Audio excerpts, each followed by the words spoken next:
Praise the Lord. கர்த்தருக்கு மகிமை உண்டாவதாக. இந்த நல்ல காலை வேளையில் கர்த்தருடைய வார்த்தை மூலமாய் உங்கள் யாவரையும் சந்திப்பதிலே நான் மிகுந்த மகிழ்ச்சி அடைகிறேன். ஆதியாகமத்தின் புத்தகம் 22ஆம் அதிகாரம் 14ஆம் வசனம். ஆபிரகாம் அந்த இடத்துக்கு யெகோவா ஈரே என்று பெயரிட்டான். அதனாலே கர்த்தருடைய பர்வதத்திலே பார்த்து கொள்ளப்படும் என்று இந்நாள் வரைக்கும் சொல்லப்பட்டு வருகிறது. அன்புக்குரிய தேவனுடைய பிள்ளைகளே, ஆபிரகாம் யெகோவா ஈரே என்று அந்த இடத்துக்கு பெயரிடுகிறான். யெகோவா ஈரே என்றால் கர்த்தருடைய பர்வதத்தில் பார்த்து கொள்ளப்படும் என்ற அர்த்தம். இந்த காலை நேரத்திலே இறைவார்த்தை கேட்கிற தேவனுடைய பிள்ளைகளே, நம்முடைய வாழ்க்கையிலும் ஆண்டவர் யெகோவா ஈராக இருந்து நம்முடைய எல்லா தேவைகளையும் சந்தித்து அற்புதமாக ஆச்சரியமாக நடத்த அவர் போதுமானவராக இருக்கிறார். ஆபிரகாமுடைய வாழ்க்கையில் ஆண்டவர் அவனுக்கு ஒரு குழந்தையை கொடுக்கிறார். வாக்குத்தத்தம் பண்ணப்பட்ட ஈசாக்கை கொடுக்கிறார். அந்த மகனை கொடுத்துட்டு அவனை பலியாக எனக்கு செலுத்து என்று ஆண்டவர் ஆபிரகாமிடத்தில் கேட்கிறார். இந்த ஆபிரகாம் கர்த்தருடைய வார்த்தைக்கு கீழ்ப்படிந்து தன்னுடைய மகன் ஈசாக்கை கர்த்தருக்காக பலி செலுத்த அழைத்து கொண்டு போகிறான்.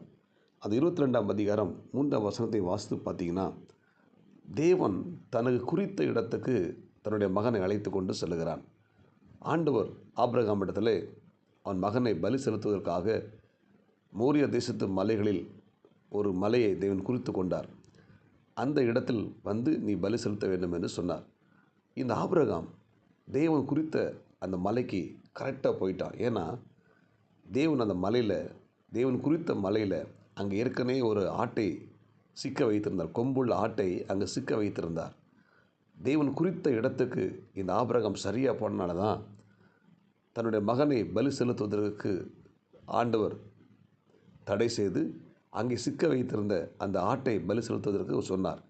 ஒருவேளை அந்த ஆபிரகாம் தேவன் குறித்த அந்த இடத்துக்கு சரியாக போகாமல் இன்னொரு இடத்துக்கு போயிருந்தால் நிச்சயமாக அந்த ஈசாக்கை பலி செலுத்தியிருப்பான். அன்புக்குரிய தேவனுடைய பிள்ளைகளை, நம்முடைய வாழ்க்கையிலையும் தேவன் நமக்கென்று ஆசீர்வாதங்களை குறித்து வைத்திருக்கிறார். அதை ஒருவனும் பறித்து கொள்ள முடியாது. ஆனால் அந்த தேவன் குறித்து வைத்திருக்கிற அந்த ஆசீர்வாதத்தை நாம் பெற்றுக்கொள்ள வேண்டுமானால் அவர் நமக்கு குறித்த இடத்துக்கு நாம் வர வேண்டும். நாம் வேறு இடத்துக்கு போய்விடுவோமானால் நம்முடைய வாழ்க்கையில் ஆசீர்வாதத்தை பெற்றுக்கொள்ள முடியாது.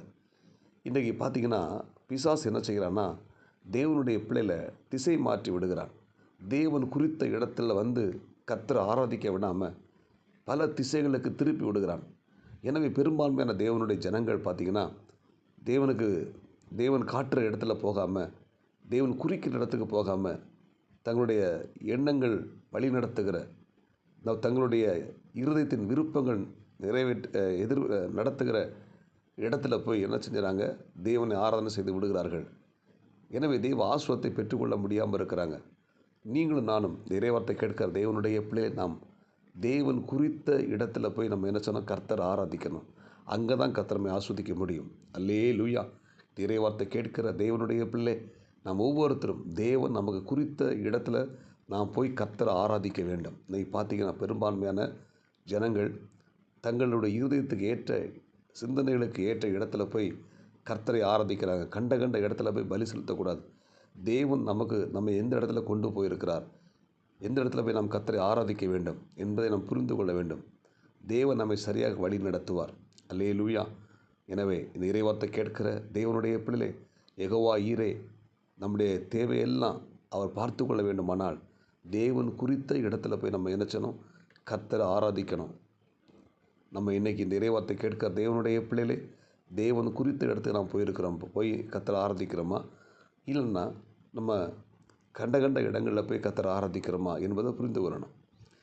அல்லேலூயா. அப்போ நமக்கென்று சொல்லி தேவன் காண்பித்த அந்த கூடாரம், அந்த திருச்சபை, அந்த கர்த்தருடைய ஆலயத்தில் போய் நம்ம என்ன செய்யணும், கர்த்தரை ஆராதிக்கணும். அந்த சபையில் நாட்டப்பட்டவர்களாக இருக்கணும். கர்த்தருடைய ஆலயத்தில் நாட்டப்பட்டவர்கள் தேவனுடைய பிரகாரங்கள் செழித்திருப்பார்கள் சொன்னது போல், தேவன் நமக்கு காண்பித்த அந்த திருச்சபையில் அந்த ஊழியக்காரன் அவரோடு கூட நம்ம ஐக்கியமாக இருந்து அந்த சபையில் நம்ம நிலைத்திருப்போமானால் கர்த்தர் நம்மை ஆசீர்வதித்து நம்முடைய எல்லா தேவைகளையும் சந்திக்க அவர் போதுமானவராக இருக்கிறார். இந்த பெரும்பான்மையான தேவனுடைய ஜனங்களை பார்த்திங்கன்னா பிசாசு டைவர்ட் பண்ணி விடுகிறான். பல இடங்களுக்கு, பல சபைகளுக்கு, பல கூடாரங்களுக்கு அனுப்பி அங்கே போய் இவங்க ஆண்டவரை ஆராதிக்கிறாங்க. ஆனால் அவங்க கஷ்டங்கள் மாறலை, தேவைகள் சந்திக்கப்படாமல் இருந்த வண்ணமாகவே இருக்கிறார்கள். இறைவார்த்தை கேட்கிற தேவனுடைய பிள்ளை நாம் ஒவ்வொருத்தரும் தேவன் குறித்த இடத்துக்கு நாம் வந்து கர்த்தரை ஆராதிப்போம். தேவன் காண்பித்த இடத்துல நமக்கு நம்முடைய தேவைகள் எல்லாம் ஆண்டவர் மறைத்து வைத்திருக்கிறார். அதை நாம் சுதந்திரித்து கொள்ளப் போகிறோம். ஆமென். அந்த இடத்துல போய் தேவன் காண்பித்த இடத்துல போய் நாம் கர்த்தரை ஆராதிக்கும் போது, அவருக்கு பலி செலுத்தும் போது அவர் நம்மை ஆசீர்வதித்து யெகோவா ஈரே நம்முடைய தேவையெல்லாம் சந்தித்து கர்த்தர் எல்லாவற்றையும் பார்த்து நம்மை ஆசீர்வதிக்க வல்லமையுள்ளவராக இருக்கிறார். இந்த காலை நேரத்தில் இறைவார்த்தை கேட்கிற தேவனுடைய பிள்ளைகளே, கர்த்தர் குறித்த இடத்துக்கு வாருங்கள். தேவன் காண்பித்த இடத்துல வந்து கர்த்தரை ஆராதனை செய்யுங்கள். கர்த்தருடைய பருவத்தை எல்லாம் பார்த்து கொள்ளப்படும். அவர் யெகோவா ஈரே. ஜெபிப்போமா? பரலோக தேவனே, இந்த இறைவார்த்தை கேட்ட ஒவ்வொரு தேவனுடைய பிள்ளைகளுக்காக நான் ஸ்தோத்திரம் பண்ணி ஜெபிக்கிறேன். ஆண்டவரே, உம்முடைய பிள்ளைகளை கர்த்தர் ஆஸ்வதிங்க. இந்த நாளுக்குரிய கிருபை கொடுங்க. இந்த இறைவார்த்தை கேட்ட ஒவ்வொரு தேவனுடைய பிள்ளைகளுக்கு கர்த்தர் வழி நடத்துங்க. ஆண்டவரே, இந்த இறைவார்த்தை கேட்ட ஒவ்வொரு தேவனுடைய பிள்ளைகளுடைய தேவைகளையும் கர்த்தர் பார்த்து கொள்வீர் என்று நான் விசுவாசத்தோடு கூட ஜெபிக்கிறேன். இந்த இறைவார்த்தை கேட்ட எல்லாரையும் ஆஸ்வதி நாளுக்குரிய கிருபை கொடுங்க. இயேசு கிறிஸ்துவின் நாமத்தில் ஜெபிக்கிற நல்ல பிதாவே, ஆமேன். God bless you. உங்களை யாவரையும் கர்த்தர் ஆசீர்வதிப்பாராக. இந்த நாள் உங்களுக்கு இனிமையாக அமையட்டும். ஆமேன்.